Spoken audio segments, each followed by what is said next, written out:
Boa noite. Muito obrigado a todo mundo que veio, né? Segunda-feira, às 7 horas. É um prestígio ter todo mundo aqui. Eu vim falar um pouco sobre a experiência da Mutual com Automated Machine Learning.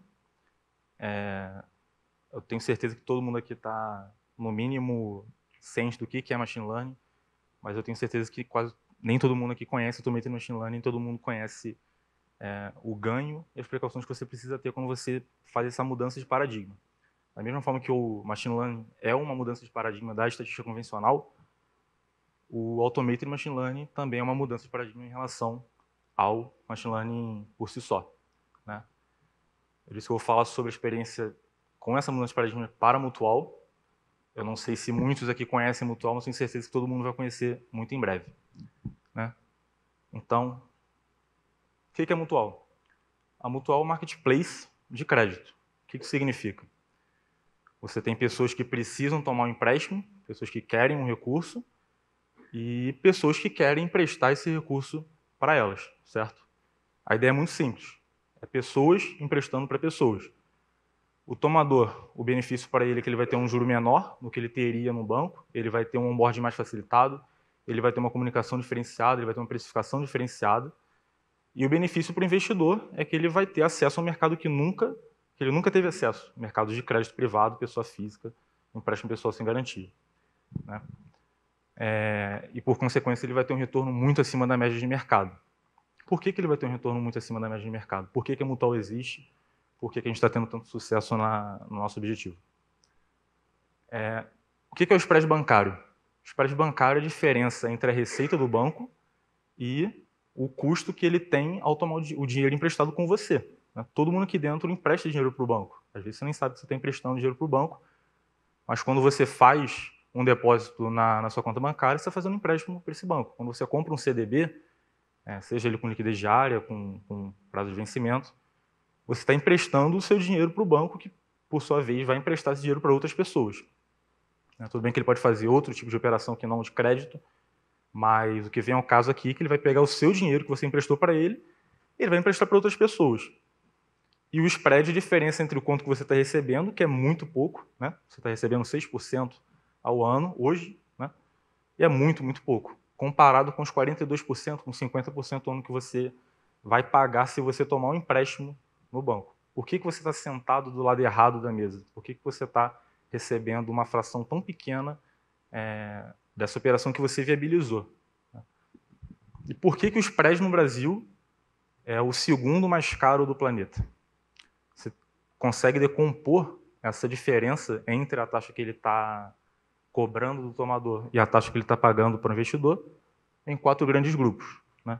Você tem primeiro a inadimplência, que significa que toda empresa, qualquer instituição financeira, independente do objetivo social dela, ela precisa cobrir a perda esperada. A perda esperada, por si só, ela pode ser decomposta pela taxa de inadimplência, a proporção de pessoas que não estão pagando aquele empréstimo. Por exemplo, eu emprestei para 100 pessoas, 10 pessoas não me pagaram depois de um ano. Então, minha taxa de inadimplência foi de 10%. Né? E a sua capacidade de recuperação. Essas 10 pessoas que não me pagaram, se eu conseguir recuperar, vamos supor, 50% do saldo devedor, a minha perda esperada, a minha perda na qual eu incorri nesses empréstimos é muito menor. O que isso significa? Por que a inadimplência afeta o spread bancário? Quando você toma um empréstimo numa instituição, você como um pagador, você está pagando pela inadimplência das outras pessoas que não são tão bons pagadores quanto você. Você que paga os seus boletos, você paga o seu cartão de crédito, seu empréstimo pessoal no dia certo, você está pagando uma taxa que visa cobrir as pessoas que não estão pagando esse empréstimo. Isso, não vamos entrar no mérito de quão justo é isso, é necessário, e, por consequência, se você está tomando empréstimo num lugar que tem um marketplace melhor populado, que tem um marketplace com pessoas que são melhores pagadores, você vai ter uma ponderação nesse fator de inadimplência menor. Você não vai precisar pagar a inadimplência das outras pessoas se não tiverem tantas outras pessoas inadimplindo assim. O segundo grande fator são despesas administrativas.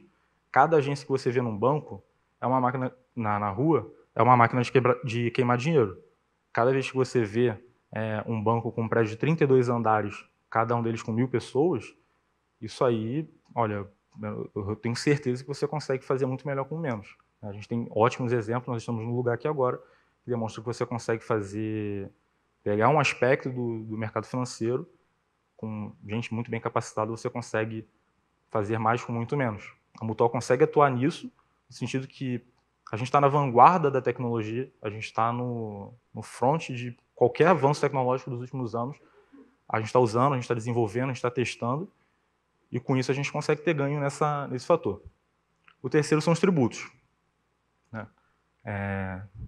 Banco paga muito imposto, paga bastante imposto. A questão é que, recentemente, o Banco Central lançou uma resolução que cria duas personalidades jurídicas.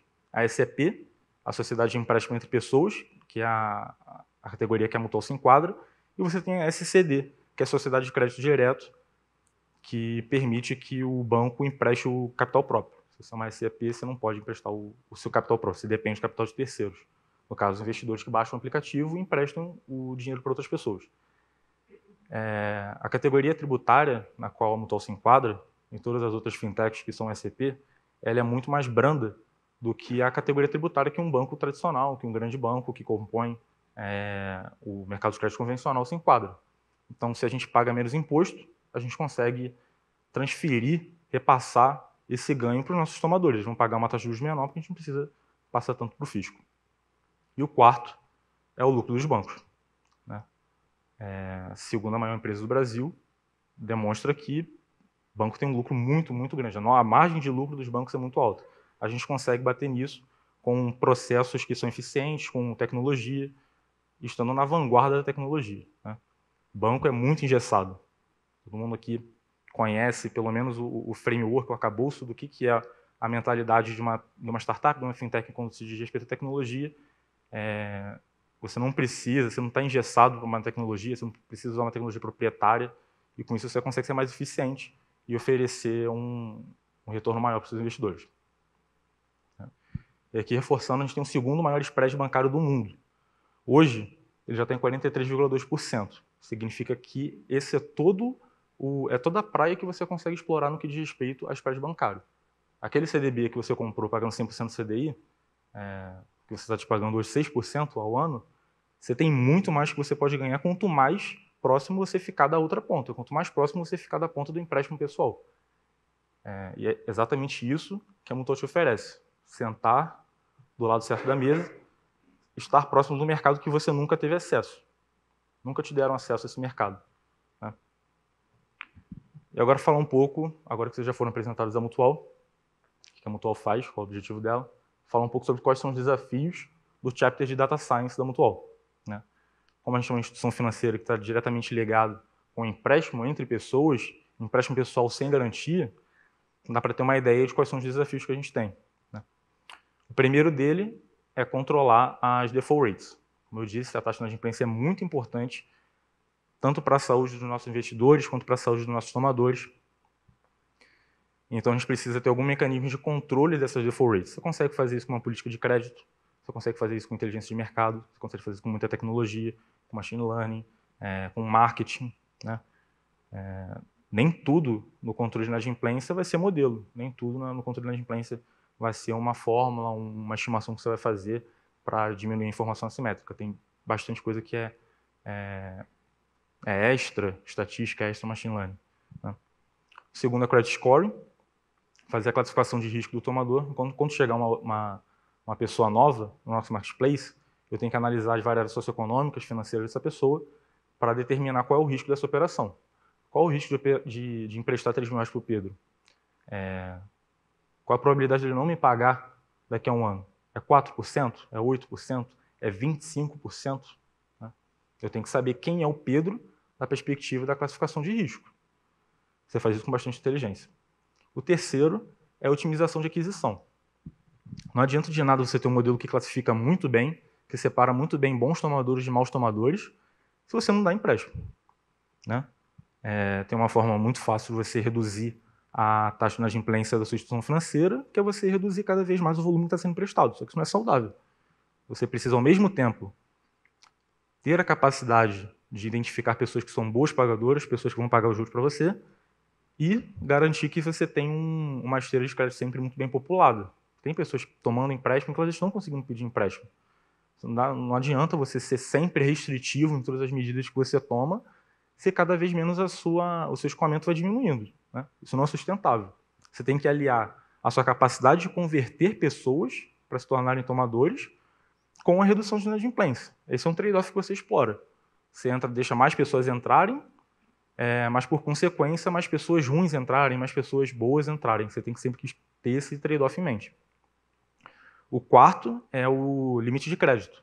Dado que a pessoa entrou, você classificou ela como um A+, você disse que essa pessoa tem uma taxa de inadimplência, uma probabilidade de inadimplência de 3%, quanto que você vai dar de limite para ela? Dado que você conhece muito vagamente a estrutura de gastos dessa pessoa, quanto que ela gasta de aluguel, quanto que ela gasta no cartão de crédito, quanto que ela gasta com cada um dos dependentes dela, quanto que você vai dar de limite? Ela paga muito bem. Você não vai dar 50 mil reais para ela. Tá? Você pode dar 2, você pode dar 1.500. Você tem que usar a sua inteligência de dados para identificar quanto que você pode conceder de empréstimo para essa pessoa. Né? Não é só classificá-la como boa ou como ruim. A quinta, e lida diretamente com a concessão de limite, é o modelo de renda presumida. Eu não sei exatamente quanto o meu tomador ganha. Para um onboarding rápido, para um onboarding fácil, não adianta perguntar. Não adianta perguntar para ele quanto que você ganha, me passa o seu comprovante de residência, de renda. Isso não adianta. Não tem nenhuma métrica direta marcada na pedra de quanto que ele recebe por mês. Você consegue usar novamente a inteligência de dados para estimar quanto que essa pessoa ganha por mês, com base nos gastos, com base no comportamento nas redes sociais, com base no que ele compra, com base na forma que ele chegou até você. Você consegue usar a inteligência para prever se aquela pessoa ganha 6 mil, se ele ganha 10 mil reais por mês. E, por consequência, você vai usar essa sua renda presumida para dar o limite de crédito dele. Né? Isso é uma etapa muito importante. É uma das informações que são muito mais difíceis de você confirmar. A sexta, a precificação do empréstimo. Dado que ele já entrou, você já classificou ele como uma boa pagadora, você já decidiu que você vai dar 2 mil reais de limite para essa pessoa pagar em 12 vezes, quanto que você vai cobrar? Né? Aí, novamente, um dos componentes dessa precificação que eu vou fazer desse tomador vai ser a inadimplência da minha carteira.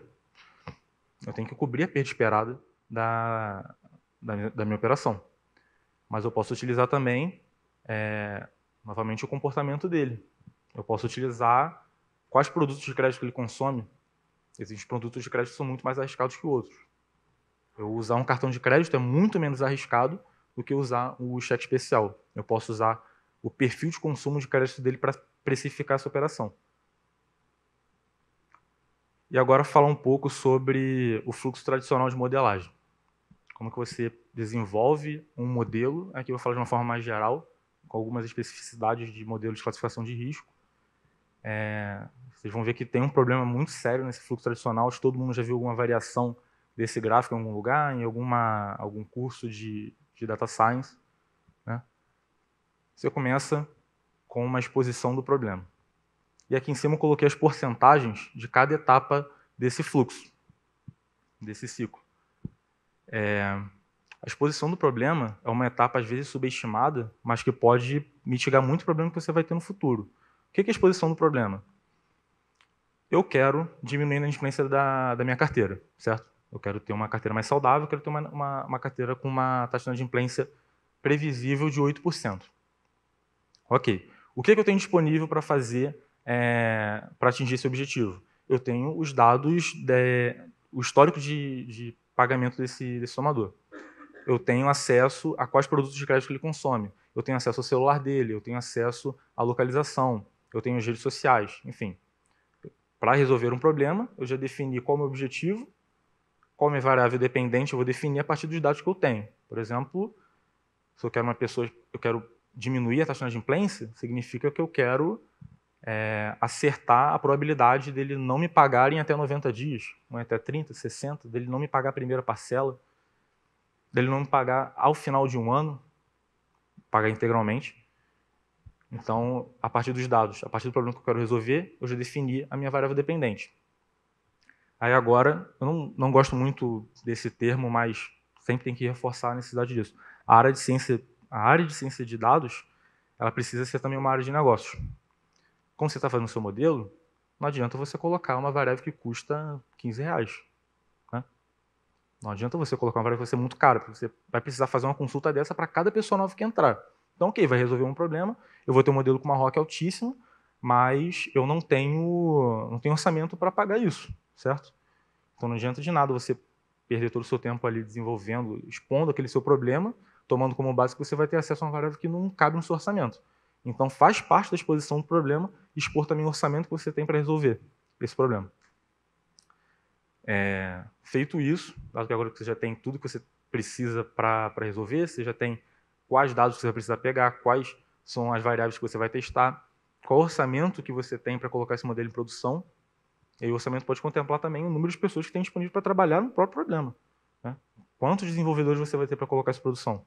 Quantos cientistas de dados você vai ter para participar em cada uma dessas etapas aqui? Você vai ter 2 em cada uma? Você vai ter um em todas e você vai ter um segundo para participar só da validação. Isso deve ser contemplado aqui na primeira parte. Né? 10% do seu tempo você vai necessariamente despender nessa etapa. Passado isso, a parte chata, extremamente necessária, que é fazer a organização dos seus dados. Quanto melhor organizados estiverem os seus dados na sua companhia, mais fácil vai ser, mas ainda assim vai ser muito difícil. Né? Se você já tem um data lake, se você já tem um data warehouse, fica mais fácil, mas ainda assim você vai ter o trabalho de organizar todos esses dados, verificar se o tipo deles está todo certo, fazer os relacionamentos, fazer os joins, suas tabelas. Isso aqui demora muito tempo. Mesmo que esteja muito bem organizado, demora, bem difícil. O terceiro é a análise exploratória. Você quer verificar potenciais problemas nas suas variáveis, você quer identificar, você quer tratar os outliers. Qual tratamento você vai aplicar? Você tem que aplicar um tratamento em cada variável. Às vezes você vai remover essa variável por si só porque você percebe que ela não te presta. Né? Você quer verificar a distribuição dessas variáveis. E dependendo da classe de modelos que você está desenvolvendo, se elas atendem às premissas desse modelo que você quer estimar. Então, a análise exploratória ela é um passo além, depois que você organizou, você quer analisar esses dados e ver se eles estão de acordo com as suas necessidades.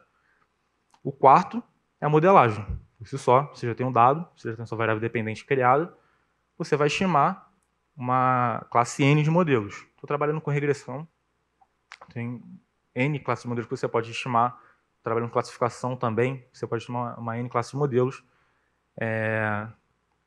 E aí, dependendo da linguagem que você está usando, isso aqui pode variar no quanto que você vai despender. Né? Tem algumas linguagens que têm problemas de infraestrutura, do tipo, no R você estima uma classe de modelos que às vezes você não consegue fazer um teste de raiz unitário, porque o objeto que é gerado a partir daquele modelo, ele não conversa com outros pacotes, não tem uma uniformização da modelagem. Né? Quem trabalha com R sabe que isso aí é um problema sério que está sendo resolvido a passos curtos até. Não sei como é que funciona em linguagens que são menos conhecidas, mas pelo menos no R tem esse problema. O quinto é a validação.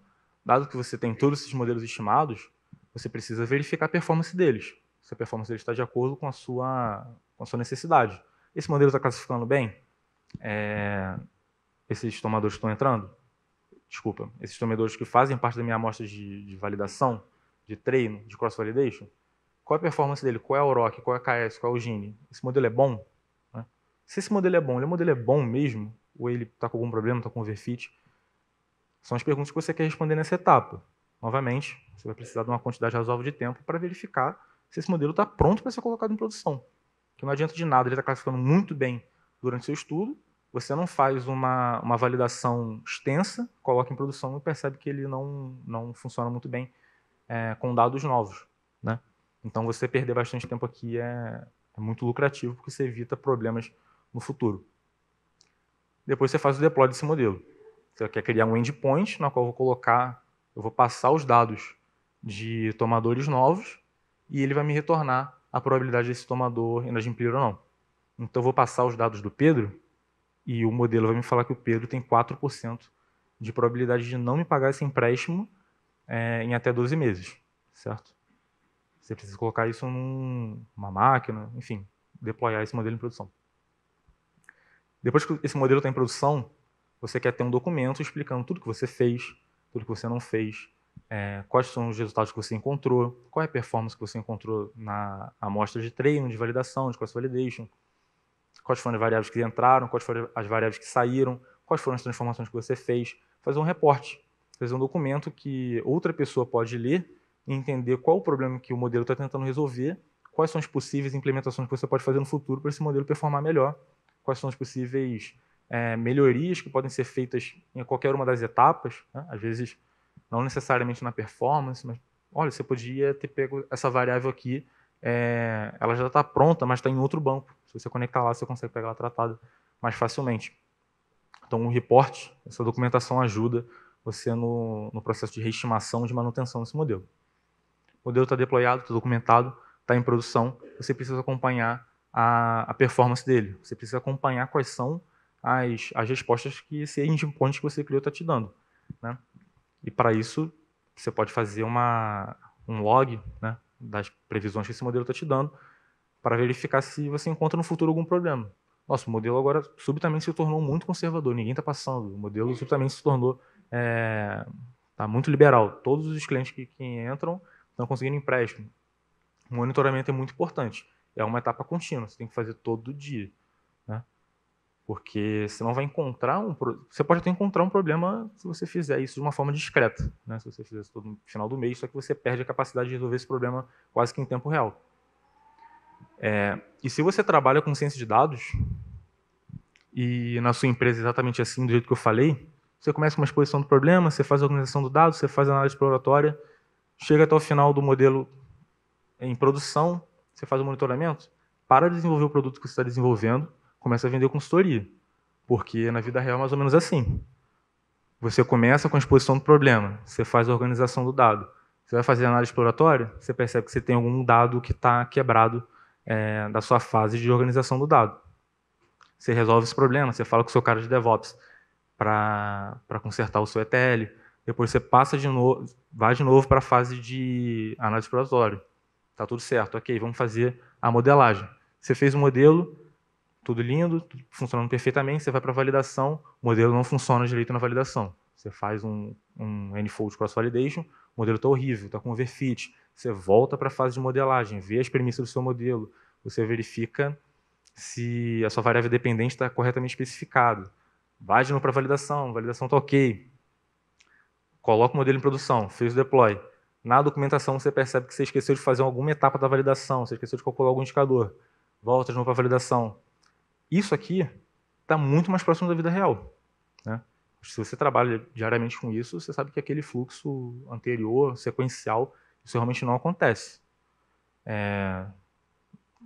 Então, todas essas porcentagens que eu falei aqui, que estão ali no slide, já está um pouco errada, porque não necessariamente você vai passar 30% do seu tempo naquela etapa. Às vezes você vai ter que revisitar ela 2, 3, 4 vezes, né? Dependendo de qual etapa você encontrar problema. Ok, a gente já viu como é que é o fluxo tradicional. Fiz uma crítica, mostrei que na vida real isso não acontece. Vamos falar um pouco sobre Automated Machine Learning. Automated Machine Learning é uma mudança de paradigma do Machine Learning, vamos dizer, tradicional. Isso não significa que uma nova técnica, um conhecimento novo, ele é uma mudança de comportamento, né? Da mesma forma que o Machine Learning veio para automatizar algumas etapas do processo de algumas empresas, como, por exemplo, a classificação de risco, o Automated Machine Learning veio para automatizar etapas do Machine Learning em si. E não necessariamente você precisa automatizar todas as etapas. Na verdade, não dá para você automatizar todas as etapas. Por exemplo, a exposição do problema. Eu não vejo nenhuma ferramenta hoje que seja capaz de entender que uma companhia tem um problema, quais são as variáveis que ele tem disponível para resolver aquilo, definir um orçamento, alocar as pessoas para desenvolver aquele problema. E eu nem acho que seria interessante automatizar essa etapa, porque é uma das partes mais legais de fazer. O computador fazer a parte que não é tão interessante, né? E o que é uma das etapas mais cruciais, mais interessantes de você deixar o computador fazer? Feature Engineering. O que é Feature Engineering? é você utilizar o seu conhecimento, a sua criatividade sobre o dataset com o qual você está trabalhando para extrair informações que não são tão triviais, né? Então você tem que ter conhecimento sobre o problema que você está trabalhando. Não adianta de nada você ter muito conhecimento de estatística, muito conhecimento de modelagem, muita experiência com programação, se você não tiver criatividade para extrair dados que não são tão óbvios daquele dataset, certo? E ele também é extremamente necessário quando você está trabalhando com poucas observações, com poucas dimensões no seu dataset. Então, se você é uma instituição financeira que abriu uma operação agora, você não tem o mesmo histórico que todas as instituições financeiras tradicionais têm. Você não está no mercado desde 1950. Você começou a operar na semana passada. Você não tem histórico. Você não sabe quem é o bom tomador. Você não tem nenhum exemplo do que é um tomador, né? Então, tem várias alternativas para isso. Você pode comprar a base de dados de uma instituição financeira similar à sua, que começou a operar um pouco antes de você. Você pode usar um modelo de prateleira. Enfim, você tem que ter algum pontapé para você começar a fazer essa estimação. Uma vez que você tem esse pequeno volume de dados, você precisa ter muita criatividade para extrair informação disso, dado que você tem muito pouco, né? Extremamente necessário. Feature Engineering é quando você tem uma variável, você usa a sua criatividade, você usa o seu conhecimento daquele problema para gerar outra ou uma modificação dela própria. Um exemplo bem legal, acho que isso aí começou no Kaggle, tinha um dataset de sobreviventes do Titanic, né, para você fazer classificação se aquela pessoa ia sobreviver ou não. Eu não sei se isso foi automatizado, não sei se foi um computador, não sei se foi uma pessoa, mas o exemplo é que uma variável bem legal para você usar se um dos sobreviventes, se um dos tripulantes do Titanic vai sobreviver ou não, é o número de componentes da família dele. Você não tem ali uma variável dizendo qual o número de pessoas que participam da família daquele tripulante. Mas você sabe pegar, por exemplo, pelo sobrenome ou se você tiver uma variável falando quantas filhas ele tem, se ele tem filho, ele tem esposa, então você consegue saber qual é o número de pessoas que participam daquela família. Então, quando você joga isso para dentro do modelo, ele performa muito melhor, né? Então, você está usando sua criatividade de pensar, caramba, o cara quando está lá no navio, ele não vai pensar só em si. Se ele tem uma família, ele vai pensar na filha dele, no pai dele, na esposa dele para salvar todo mundo. E eu acho que isso aí vai dificultar a capacidade dele sair do navio, então pode até facilitar, botar todo mundo junto ali se ajudando. Enfim, você usou da sua criatividade para testar uma variável nova que não estava no dataset e que ela funcionou muito bem. E aí você pode testar várias outras modificações possíveis. No caso, aqui ele fez esse exemplo do Titanic, é uma agrupação, né? Ele fez um grupo de pessoas e contou o número de membros desse grupo. Você pode fazer vários outros. Você pode fazer uma clusterização. Eu tenho uma variável numérica. Eu tenho a variável idade. Eu posso fazer uma clusterização da idade, posso fazer um k-means da idade e colocar aqui, ao invés da sua idade, eu vou colocar a distância entre os centroides que pertencem a esse grupo. Eu posso fazer uma iteração simples, posso fazer uma soma de duas variáveis ou mais. Eu posso somar a sua renda com a sua idade. Pode ser que funcione, pode ser que não. Posso fazer uma subtração, uma multiplicação, uma divisão de variáveis que são numéricas. Eu posso trocar a sua variável, uma variável categórica, pelo valor informacional disso. O WOE, o Weight of Evidence, ele diz o quão boa aquela variável em separar os 0 dos 1. Você pode, ao invés de usar a variável em si, você usar o WOE delas. Enfim, tem uma série de transformações que você pode aplicar nos seus dados. Qual o problema? O problema é que você tem um conjunto N de features, de variáveis, idade, renda, gênero, escolaridade. Você tem um número M de transformações e você tem um número P de iterações, porque você não pode se limitar a fazer as transformações numa variável só. Você pode fazer transformações em interações de variáveis. Eu posso fazer um WOE de uma interação entre duas variáveis categóricas. Então, esse é um problema que vai escalar muito rápido. Ele começa com N fits multiplicado por N transformações possíveis, multiplicado por P iterações possíveis. Você não vai conseguir lidar com isso sozinho, então seja o computador fazer isso por você. O grande problema é que você nem sempre vai ser tão criativo assim para descobrir uma feature nova igual o número de membros da família. Você nem sempre vai ser tão criativo para saber que você pode separar, ao invés de colocar a renda, você colocar em, por exemplo, o número de salários mínimos. Né? Se a pessoa ganha mais de 10 salários mínimos, uma variável dicotômica. Você nem sempre vai acordar um gênio e ter uma ideia grande, legal dessa. Né?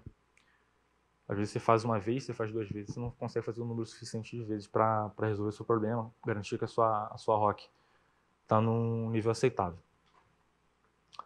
Agora vamos falar sobre como que essa mudança de paradigma, como que você automatizar cada uma dessas etapas pode ser benéfica e como que elas fazem isso. Como que o Automated Machine Learning entra na etapa do modelo, entra na etapa da validação, entra na etapa do deploy. Né? E aqui eu coloquei em rosa só as etapas que eu acho que ele tem bastante capacidade de agregar.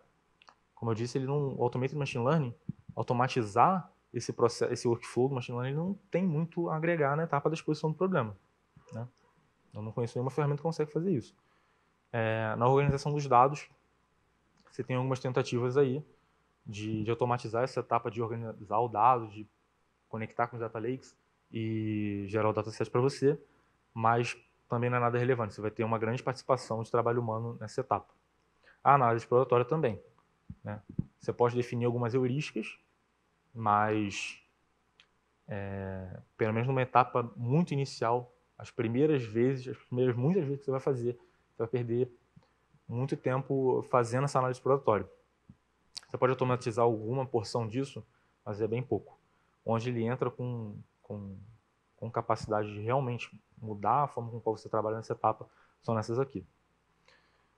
Na modelagem, você precisa fazer a feature engineering, que é o que eu falei, você gerar, a partir da sua criatividade, do seu conhecimento do dataset, novas variáveis. Fazer a feature selection, selecionar quais são as variáveis que são relevantes para o seu modelo. E o model selection, dado que você chamou uma classe N de modelos, qual deles que performa melhor? Né? Qual deles que pode ser considerado para uma próxima etapa de validação? E aí você tem várias ferramentas que você consegue utilizar para automatizar essa etapa, principalmente a etapa do Feature Engineering. Você tem a Feature Tool, você tem o Carrot, o Parsnip, o H2O.ai para fazer a Feature Selection e o Model Selection. Se eu não me engano, tem poucas ferramentas open source que fazem muito bem o Feature Engineering automatizado. Você tem grandes ferramentas proprietárias, DataRobot, H2O, mas ferramenta open source para fazer Feature Engineering muito, muito bem feito mesmo, num nível que vale a pena você implementar. Está caminhando nesse sentido a passos bem, bem curtos. Na validação, você consegue automatizar a validação dos seus modelos no passo de uma heurística bem, bem definida. Né? Os modelos não podem ter overfit, não podem ter underfit, eles têm que ter uma ROC que seja satisfatória para a classificação, dependendo do problema que você vai ter. Aí vai muito do problema que você está tentando resolver. Se você quer fazer uma classificação na área de saúde, se não me engano, você vai ter que ter uma ROC muito alta. Menos que 90 você não continua trabalhando. Se você está fazendo um problema de classificação de risco, você consegue dormir um pouco mais tranquilo, sabendo que amanhã você vai chegar num nível acima de 75%, próximo de 80% de nível satisfatório. Então vai muito da área que você trabalha. Não sei se todo mundo aqui é da área de finanças de crédito. Né? E é um trabalho que o computador consegue fazer perfeitamente bem. Ele só precisa avaliar a performance do modelo a partir de determinadas heurísticas, que você pode definir, de acordo com o segmento que você trabalha. Você não precisa de um humano para saber que aquele modelo está funcionando bem, porque é uma questão muito quantitativa. A performance do modelo não é qualitativa. Né? A exposição do problema, a presença de problemas ou não nas suas variáveis é muito qualitativa. Aqui não, é preto no branco. O modelo está performando bem ou não, se sim, o quão bem. É muito fácil para o computador fazer isso. Ele faz muito bem tarefas que são sequenciais, tarefas que são repetitivas e com heurísticas bem definidas. Você fazer o deploy, também é muito melhor o computador fazer por você. Você define um endpoint que recebe um modelo e que exporta uma rota, uma API para você fazer essa consulta. Você não precisa colocar um Machine Learning Engineer, você não precisa colocar um funcionário que é altamente qualificado para fazer o deploy. Você consegue automatizar esse processo com relativa facilidade. Novamente, é uma tarefa que é exatamente a mesma coisa sempre que você for fazer. Sempre que você tiver um modelo que você julga que está apto para entrar em produção, você vai precisar colocar esse modelo num Lambda, vai criar um Flask, vai criar uma API REST, e é um processo que dá para você escrever um algoritmo numa folha de papel. Né? Não coloquem seus funcionários para fazer isso, é uma das etapas mais tranquilas de você automatizar. O reporte também. Uma vez que você já documentou um modelo, você já documentou praticamente todos os outros. Né? Porque você sabe que ele tem que ter todas as variáveis que você utilizou para fazer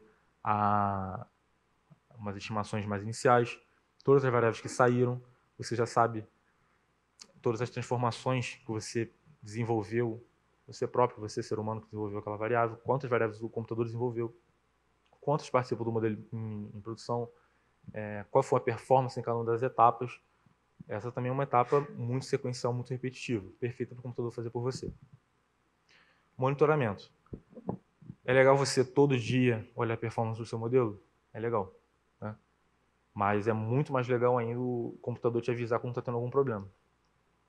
Porque algum dia você não vai olhar. Talvez seja o dia que ele pare de performar bem, talvez seja o dia que apareça uma anomalia. Um exemplo bem legal é você coloca o seu modelo em produção, certo? Ele só está classificando todo mundo que entra. Só que aí o seu cara de marketing, ele vai fazer uma grande campanha física. Uma campanha física que nunca foi feita na história da sua instituição financeira, atingindo um público que até então era ignorado. E agora, o seu modelo está apontando um pico de classificações ruins, certo? Se você desenvolver um arcabouço, um framework de detecção de anomalia, você pode receber um e-mail falando, olha, desde 9 horas da manhã, a gente só está classificando pessoas ruins. Só que o seu cara de marketing fez a campanha para uma semana. Você pode avisar para ele ali agora, para a campanha, porque não está funcionando, o meu modelo não está classificando essas pessoas como boas. O problema pode ser no meu modelo, o problema pode ser no público que a gente está tentando atingir. Né? Se você automatizar essa etapa, você não vai precisar ali ficar acompanhando o andamento daquela campanha em tempo real. Deixa a máquina fazer isso por você, vai trabalhar em coisa que importa. Então você está automatizando a detecção de problemas e automatizando a performance dele. Você pode pedir para ele te mandar um e-mail, mandar um Slack com a performance dele da última semana.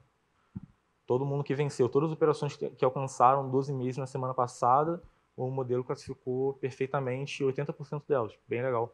Né? Não vamos fazer nenhuma reestimação, não vamos fazer nenhuma mudança nesse modelo nas próximas semanas. Vamos continuar acompanhando ele. O computador é muito bom, novamente, em fazer coisas que são repetitivas, sequenciais, com heurísticas bem definidas. Se você conseguir automatizar do modelo até o monitoramento, você já vai ter 10, 20, 45% no mínimo da sua esteira de desenvolvimento, te dando mais tempo disponível para fazer coisas que importam. Né? Como eu disse, o fluxo tradicional que eu expus no início está errado, porque você revisita várias dessas etapas, não é uma coisa muito bem definida, dependendo de cada problema que você vai ter, você vai voltando, você vai avançando, no final o objetivo, claro, é ter um modelo em produção, mas você pode ganhar muito se você automatizar essas etapas aqui. Quais são os impactos diretos dessa implementação? A área de Data Science ela tem que ser focada em pessoas. Essas pessoas podem ser os tomadores que estão sendo classificados pelo seu modelo, pode ser os investidores que estão comprando o produto do seu modelo, o produto sendo a classificação de risco, pode ser os funcionários, pode ser os membros desse próprio chapter de Data Science. Sempre tem que ser focado em quais pessoas ele está atingindo. Se você deixa de expor tempo fazendo validação do modelo, fazendo o reporte desse modelo, fazendo a implementação desse modelo, você deixa a máquina, pelo menos te ajudar nessas etapas, você tem mais tempo para se dedicar às pessoas. Você tem mais tempo para entender qual é o problema do tomador, né? Você está tentando resolver o problema da empresa, diminuindo a taxa de inadimplência, só que agora você consegue entender qual é o problema dele. Por que esse cara está pedindo empréstimo? Por que o seu investidor está colocando dinheiro na sua instituição financeira? Você começa a abstrair os seus problemas, o problema do seu chapter, o problema da sua empresa, e começa a entender os problemas das pessoas que estão sendo atingidas por ela. Você só faz isso se você tiver tempo, né? Agora a gente conseguiu automatizar várias etapas do processo de modelagem, a gente consegue dispor de tempo para entender problemas de marketing, por exemplo, né?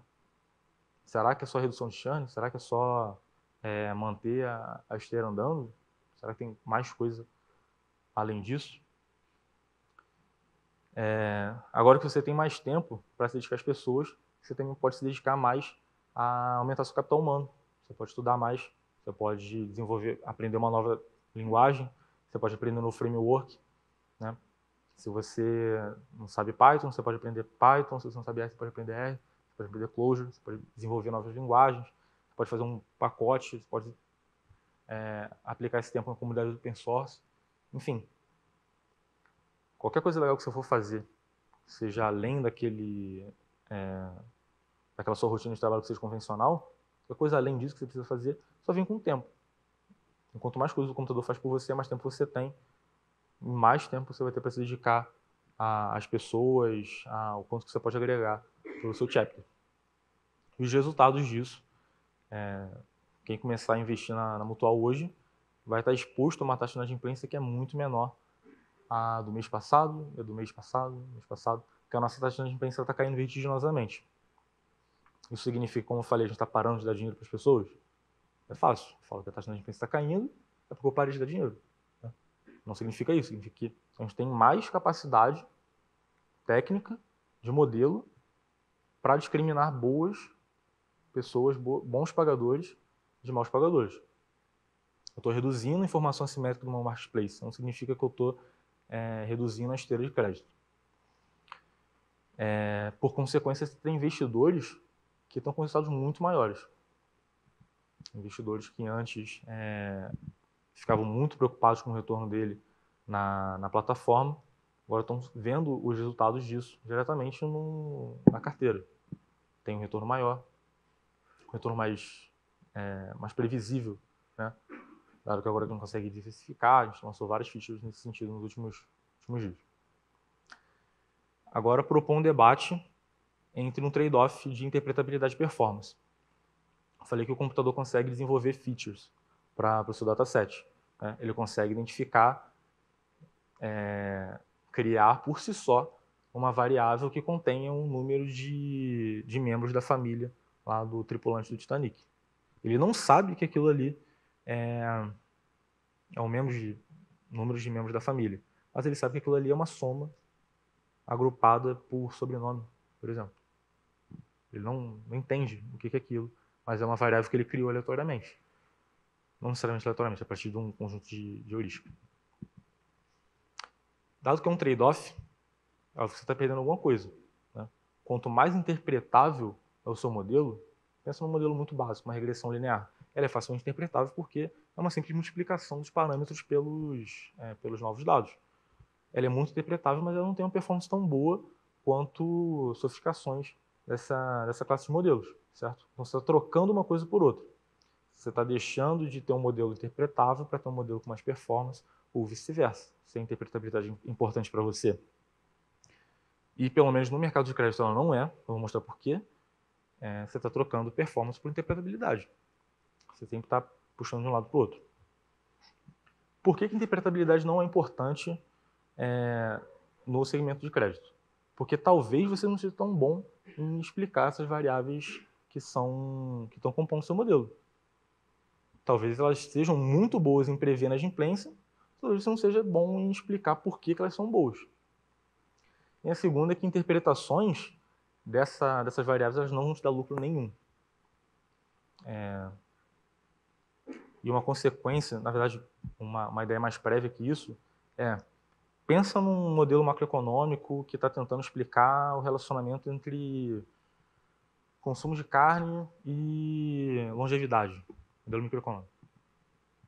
Se você identificar uma relação de causalidade interpretável entre essas duas variáveis, você consegue fazer uma política pública para as pessoas comerem mais ou menos carne, né? Você consegue mudar o consumo dessas pessoas e fazer com que isso tenha um impacto na longevidade delas. O policymaker pode fazer isso. Se eu te falar que numa instituição financeira todo mundo que tem renda baixa paga pior que as pessoas que têm renda alta, o que você vai fazer? Você vai aumentar a renda dessas pessoas? Não. Então, o fato de você saber explicar não vai te dar lucro nenhum. Mas só se você ter essa variável no seu modelo vai te permitir ter uma classificação de risco mais acurada. Então, a interpretabilidade nesse segmento, pelo menos, não vai te gerar nenhum resultado. Você não vai conseguir gerar valor por você saber o que o modelo está fazendo. Aí eu vou pedir a ajuda de vocês para um caso prático. Né? Vou estimar que todo mundo aqui é, no mínimo, classe média, dado o nível de conhecimento, dado o segmento que você está trabalhando. Quem você acha que paga melhor os empréstimos? Tudo mais constante. Renda, idade, escolaridade, estado civil, seu limite no cartão de crédito, tudo mais constante. Quem você acha que paga melhor o empréstimo? A galera que tem o celular pré-pago ou o celular pós-pago? Quem acha que tem o celular pré-pago paga melhor, levanta a mão. Eu tenho uns 20. Quem acha que tem o celular pós-pago paga melhor, levanta a mão. Tá. A maioria. Tem gente que se absteu. Vai ser controle, outro tipo de plano. Ok, vocês acham que quem tem pós-pago paga melhor. Agora, fazer mais uma pergunta. Vocês acham que paga muito melhor? Tipo, esse cara que tem um celular pós-pago, ele é um excelente pagador. Ele paga muito, muito bem. Você acha que essa dimensão é enorme? Essa diferença é enorme? Quem acha que essa dimensão é muito relevante, muito grande, levanta a mão. Corajoso. Tá. Eu queria muito que todo mundo levantasse a mão agora, isso é maneiro, mas vamos lá. A diferença não é tão grande e quem tem o pós-pago realmente paga um pouco melhor. Essa diferença de 1 ponto percentual só é um teste que a gente fez. Ela faz sentido econômico? Faz sentido? Você tem o seu celular pós-pago. Por que você é o melhor pagador do que o seu clone, o seu gêmeo que tem o celular pré-pago? Por quê? Aí, antes de eu mostrar vamos colocar alguns fatos sobre a diferença entre os planos, eu quero te perguntar uma coisa. Se o seu modelo tivesse acusado, se você acha, todo mundo aqui achou que pós-pago paga melhor, certo? Se o seu modelo tivesse te indicado que pós-pago realmente paga melhor, o que você teria feito? Muito bom, ok, estou certo, mostra para a diretoria, pede um aumento, segue o barco, o modelo está em produção. Porque você está certo, você consegue prever o mundo, nossa, você é excelente. Né? Você explica muito bem as coisas. Se o seu modelo tivesse te indicado que pré-pago paga melhor, aí você ia fazer uma ginástica mental para mostrar que não, ou que talvez aquilo ali seja concentrado do seu dado, talvez a iteração entre outras variáveis demonstre que pós-pago realmente paga melhor. Enfim, quando você não é contrariado, você não tem incentivo nenhum em fazer um caso contrário, né? Principalmente nesse segmento de crédito. Pré-pago, ele vai atingir a população com baixa capacidade de pagamento, né? Ele também pode ser uma proxy de negativação, dado que quando eu tenho um plano pós-pago, eu não posso ficar inadimplente nesse plano, senão a minha linha é cortada. A mesma coisa não acontece com o pré-pago, né? Eles são mais baratos, talvez esteja atingindo a população de mais baixa renda, pode ser uma proxy de renda, o teu celular pré-pago, pós-pago, né? O pós-pago, ele exige uma capacidade de pagamento que é razoável, porque você precisa prever, você precisa provisionar uma renda para o próximo mês, né? O contrato de pós-pago vigente, ele pode ser uma prévia de não pagamento, de não negativação, ou seja, só o fato de você ter sua linha pós-paga, isso indica que você está adimplente, né? Eles são mais caros, os usuários podem fazer ou não parte de planos familiares. Ou seja, eu fazer parte de um plano pós-pago pode indicar que eu tenho dependentes. Eu sou um pai de família, eu sou uma mãe de família, eu tenho 3 filhos que estão no meu plano também. Isso pode indicar, eu presumo, né, não tenho acesso ao dado, estou só presumindo, que ninguém faz um plano pós-pago para si próprio. Sempre tem algum benefício você fazer para outras pessoas. Mas, em contrapartida, você também tem um fluxo de planos pré-pagos que são muito atrativos aí recentemente. Né? Então pode ser que tenha muita gente do pós-pago migrando para o pré-pago para entrar nessa onda de plano pré-pago que é atrativo.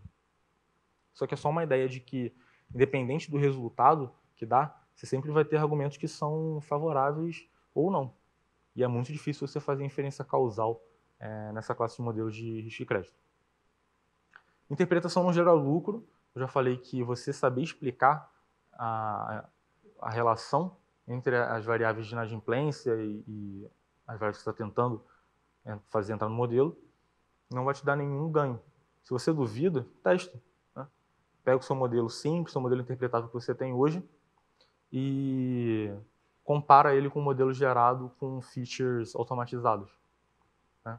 Vamos supor que a ROCS é 10% maior e não tem nenhum problema de estimação no seu modelo, não tem overfit, não tem underfit. O resultado disso é que você vai ter uma classificação de risco que é mais precisa, você vai estar diminuindo a simetria de informação entre o tomador e a sua instituição, você vai ter juros que são mais justos, porque eles vão estar ajustados para o risco da operação, né? Justo no sentido de ajustado, não justiça. Você vai ter uma taxa de conversão que é mais rentável. Porque se eu estou classificando melhor essas pessoas que são boas, essas pessoas que são ruins, eu não vou gastar mais do que o necessário com uma pessoa que eu já defini como ruim, e eu também não vou gastar dinheiro com uma pessoa que eu defini que é boa, mas não tem a taxa de juros atrativa para entrar na minha plataforma. 10% de ROC, nossa, dá um ganho em todas as etapas da sua operação. Aí você se pergunta, agora que eu tenho esse modelo aqui que eu não consigo explicar nada, mas ele está performando 10% melhor, vale a pena você trocar tudo isso por você ser capaz de interpretar os parâmetros? Cara, tem que ganhar muito para você fazer essa troca. Né? Acho que raramente você vai conseguir explicar, conseguir se defender contra um aumento de 10% de ROC ao troco de interpretabilidade. Quais são as precauções que você deve ter? Né? O computador gerou uma variável para você, muito boa, performa muito bem, está classificando muito bem suas operações, só que pode ter um problema inerente aí. Você tem, pelo menos no segmento de risco de crédito, você precisa conciliar a sua política de crédito com o seu modelo de classificação de risco. O que é política? É tudo que eu vou definir antes de classificar as minhas operações. Eu não vou emprestar para ninguém aqui não seja em São Paulo. A minha empresa vai começar em São Paulo, vai ficar um tempo operando só nesse estado. Eu não vou emprestar para ninguém que esteja negativado. Eu só quero pessoas que não têm histórico de negativação nos últimos 2 anos. Tudo isso é político, não é um modelo. Não precisa escrever uma equação, não precisa escrever um algoritmo para definir isso. É preto no branco, ou empresta sim ou não. Né? Isso é uma política de crédito. E interpretabilidade, o trade-off de interpretabilidade e performance, ele pode ser muito caro se você não prestar atenção nessa relação entre a sua política de crédito e o seu modelo de crédito. Vamos pegar um exemplo prático de 3 bancos. Você tem um banco conservador, é um banco que ele fez uma mudança na política de crédito dele. O board definiu que agora eles querem entrar num mercado que é só de prime. Eu só quero emprestar para pessoas que têm uma taxa de inadimplência muito baixa. Por consequência, o meu retorno vai ser menor, em relação de risco e retorno. Né? É uma mudança na política de crédito. Não estou fazendo nenhuma mudança de modelo. Eu só estou definindo que eu quero me expor a um crédito que é menos arriscado. Você tem um banco neutro que não fez mudança nenhuma na política de crédito dele. Está sempre mesmo, tudo que sempre foi. A taxa de inadimplência deles, estão vendo para os próximos meses, está flat. Né? E você tem um banco arrojado. O banco arrojado, o board definiu que agora eles querem entrar no mercado, um segmento que é muito mais arriscado do que eles sempre fizeram. Tá? Então são mudanças de política de crédito. Eles estão entrando em mercados que eles não entraram. Só isso. Eles estão entrando num estado novo, num segmento de profissão novo. Tem uma mudança de modelo. E um executivo, ele fez um modelo de classificação levando em consideração uma variável chamada month of loan, que é o mês da solicitação do empréstimo. O mês da solicitação do empréstimo de 1 até 12. 1 janeiro, 2 fevereiro, 3 março, né, 12 dezembro. Talvez ele esteja tentando capturar o efeito sazonal da concessão. Você pode colocar essa captura de efeito sazonal na sua precificação, na sua política de crédito, mas ele escolheu colocar na classificação de risco, porque a ferramenta proprietária de automated machine learning deu essa variável para ele, o mês do empréstimo, ele gostou, ele percebe que dá um boost de performance no modelo, e ele colocou esse modelo em produção. Qual vai ser o impacto disso? Relembrando, o Banco Arrojado nunca entrou nesse segmento de crédito que é muito mais arriscado do que ele sempre fez. Quando chegar um tomador novo, vamos imaginar que ele chegou em abril de 2018. Né? Em abril de 2018, a taxa de inadimplência, aí é ex-post, né? É de 9%. Ele vai passar as variáveis sociodemográficas, vai passar as variáveis financeiras, variável de comportamento digital, de rede social, e vai passar a variável month of flow, que é o mês que ele solicitou o empréstimo, vai passar lá 4, né? Abril de 2018. O que vai acontecer? Vai passar para o endpoint, o modelo vai classificar aquela operação com uma PD de 3%. Muito bom.